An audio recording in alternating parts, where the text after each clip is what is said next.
The Vikings were not destroyed by a stronger enemy. They were not stopped by better iron. They were stopped by a cross. And by the time the last great fleet left Norway's shores, the age it represented was already over. It just didn't know it yet. Picture a coastline, night. Salt hits your face, and somewhere beyond the dark waves, the sound of oars. Slow, steady, relentless. Before you see them, you feel them in the air. The smell of tar, wet leather, iron. Then the first longship breaks out of the darkness, and on its prow a carved dragon head looks straight at you. Not with menace, with the indifference of something that never asked permission. That was the terror of 3 centuries. That was the future nobody sent for. That ship was sailing toward Stamford Bridge, toward the last battle, toward the moment an entire way of life would end in a field in England on a September afternoon in 1066. But to understand what ended that day, you have to understand what it was. If this is your first time on this channel, welcome to a place where we don't retell the past, we witness it. Subscribe so you don't miss the next journey. 3 centuries is a long time. The Vikings were not just destroyers. That's their most persistent myth, one they would have rejected themselves. They founded cities. Dublin, York, Kyiv, Novgorod, all bear the mark of Norse hands in name or foundation. They traded from the shores of Newfoundland to the markets of Constantinople. They charted sea routes where no one had sailed before. And then there was the Varangian Guard, the personal bodyguard of Byzantine emperors, made up almost entirely of Norsemen, men paid in gold to stand with swords beneath the dome of the Hagia Sophia. Think about that for a moment. Men from the fjords of Norway were guarding the throne of the richest city in the known world. That is the true scale of what this civilization achieved. They had no single center, no single king who could be killed to break everything. There were jarls and chieftains, each with their own warriors, their own code of honor. This made them dangerous in a way centralized states could never match, but Europe was learning, and that was the beginning of the end. Wait, because what came next changed everything. The shift that buried the Viking Age did not arrive as a larger army. It arrived as a cross. When Olaf Tryggvason baptized Norway around the year 1000, and he did it with fire and iron, forcibly, with little concern for anyone's soul, this was not just a spiritual decision, it was a geopolitical one. Baptism meant access to papal networks, to trade routes, to the resources of feudal Europe, but it also meant the slow erasure of the worldview that had produced the Vikings in the first place. Odin sacrificed an eye for wisdom, Thor held the sky back from chaos, and Valhalla, the hall where warriors killed in battle feasted forever, was not just a belief. It was a promise, the entire purpose of a life lived correctly. Now imagine a child raised on that promise, then told, forget it. That's not real. There is another God. One by one, the gods of Asgard gave way to the one God. And with them went the logic of an entire civilization. That honor was earned through courage, that immortality came through deeds, that a man's worth was measured not in prayers, but in the quality of his enemies. England was fortifying its borders. The Frankish lands were becoming France. Germanic princes were building cavalry and stone castles where open settlements had stood before. A Viking who came ashore with 100 warriors and could burn any settlement now found himself facing walls and trained mounted units that chased him back to his ships. The old formula no longer worked, but nobody in Norway was about to say that out loud. Harald Sigurdsson, the one history would call Harald Hardrada, Harald the Ruthless, was born around 1015.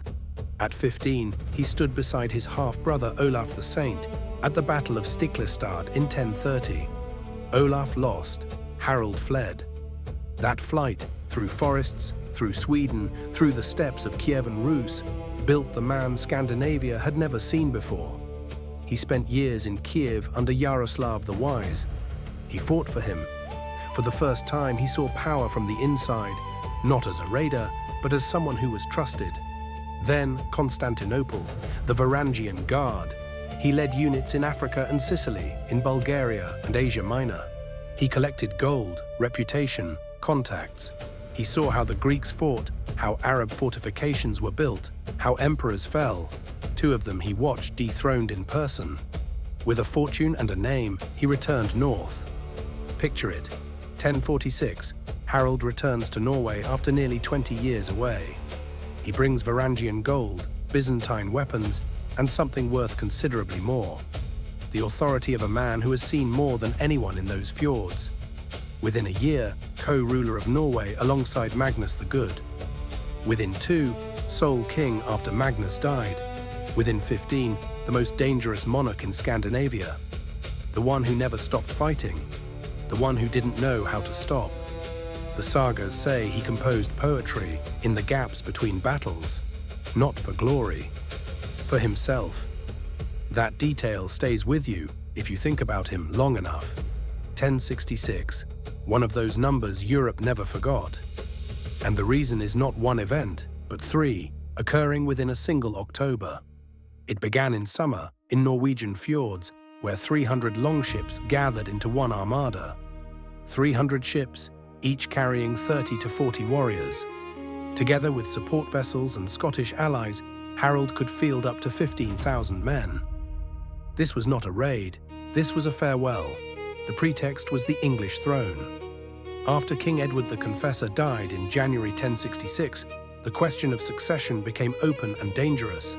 Harald Godwinson declared himself king. But Harald Hardrada had his own claim. Through a chain of treaties and oaths, he considered himself the rightful heir. As always with such claims, the truth mattered less than the resolve. But the real truth was something else. For Harald Hardrada, this campaign was the last chance to turn back time. Not for Norway, for an idea, for a way of being in a world where the thunder god still meant something. The English throne was just the pretext. The old age was the real reason. September. The fleet left Norwegian shores and headed west. The first thing they did on English soil, they won. On September 20th, 1066, at the Battle of Fulford, 2 English earls, Edwin of Mercia and Morcar of Northumbria, brought their forces to meet the Norse armada. They did it with courage, and it destroyed them. Harald Hardrada struck the way he always struck, fast, direct, without pausing for negotiation. Fulford lasted a few hours. It ended in complete rout. The Norse took York with almost no resistance. They collected hostages. They settled in. They were resting near a narrow bridge over the river Derwent, at a place called Stamford Bridge. And then, from the south, from where nobody expected, Harald Godwinson arrived. Think about this logistics. The English king received word of the Norse landing, and in 4 days marched his army over 300 kilometers from London to the north. His cavalry and infantry arrived exhausted, but they arrived.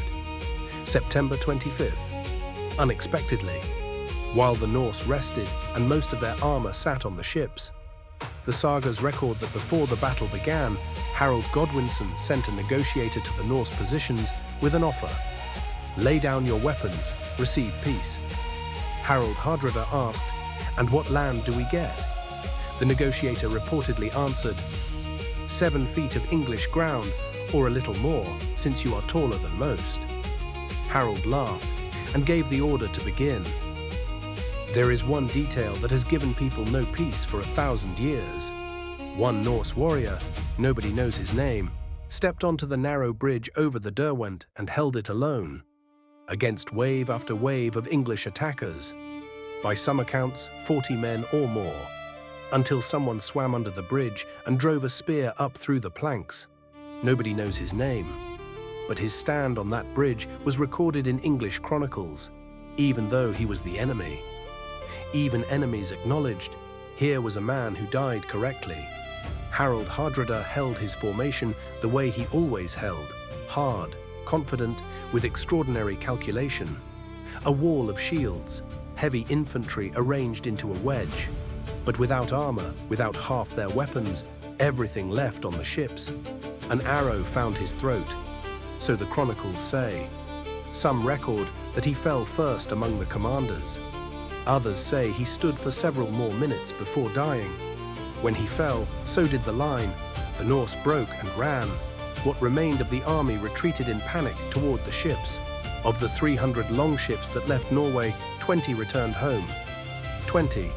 Write in the comments which detail from this battle stayed with you most. The sea that had once given them a road to glory now carried them back, empty, broken. Among those sailing home was Olaf, Harald's son. He received permission from Harald Godwinson to leave. Go, there is nothing more for you here. A young man with a dead father and a shattered army, carrying home a defeat that didn't yet have a name. That name would come later. The last great Viking campaign, the end of an age. But here's the question that actually matters. Why do we still say this name, Harald Hardrada, 1,000 years later? Why does this defeat live longer in memory than 100 victories? Because victory is the end of a story. Defeat is its heart. Harald Hardrada did not come as a conqueror in the crude sense. He came as the last gesture of a civilization that refused to accept its time had passed. And in that, there is a greatness that has nothing to do with war. 3 weeks after Stamford Bridge, Harald Godwinson himself was killed at Hastings by another Norse warrior, William the Conqueror of Normandy. A man who was the descendant of those same Vikings who had settled in France 200 years earlier. Baptized, French-speaking, men who had forgotten the sea. The Vikings conquered England, just different Vikings. That is the paradox no saga predicted.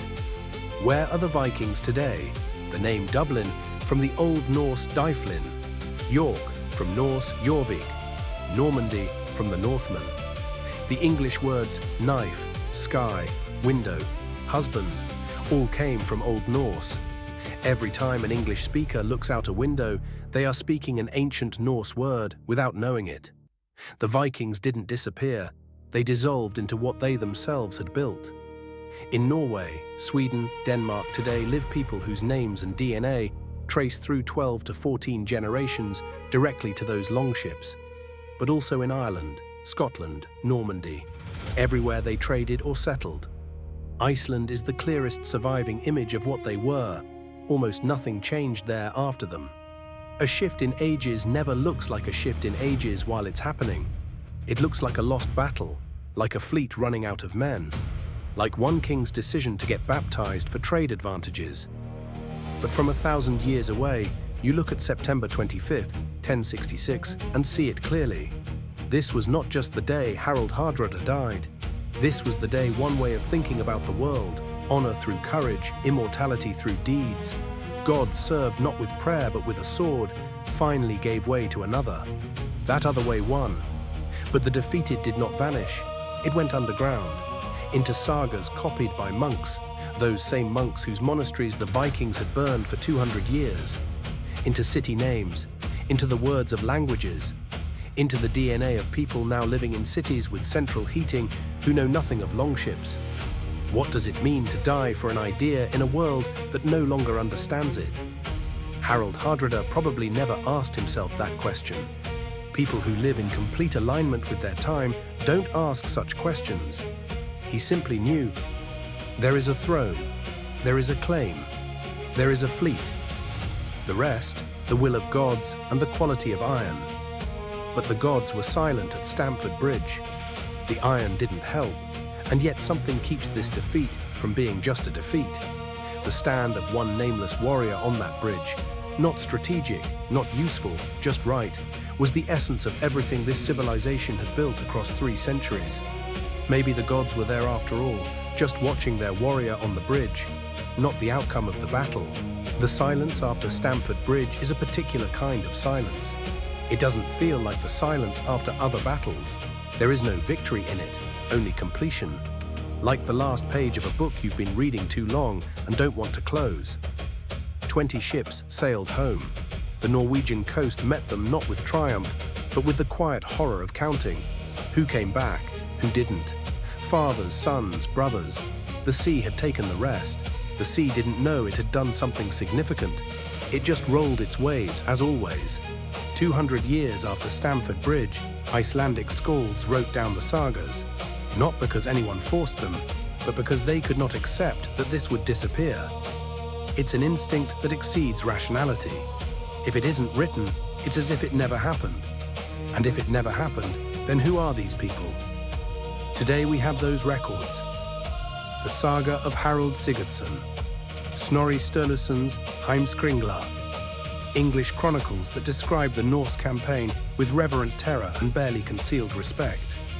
These are voices from that silence, and in those voices lives a man who composed his last poem, perhaps still on the ship, as the English shore grew closer. We don't know for certain. Sagas love beautiful details, but we know Harald Hardrada genuinely composed poetry, and that he began his last campaign with words that rhymed. There is something in that which no rationality can defend against. A man who knows or feels that he is going for the last time and still finds a rhyme, because that is the right way to go. The wind over Norway's fjords blows the same as it did 1,000 years ago. It doesn't know the age ended. It simply blows from the same north, with the same salt, with the same irreversible motion that once filled the sails of 300 longships. But those ships are no longer on those shores. There are tourists photographing fjords, museums where restored longships stand beneath glass ceilings, quiet, still, beautiful. Researchers reading sagas in universities, children told by their parents, "Look, this is who we were."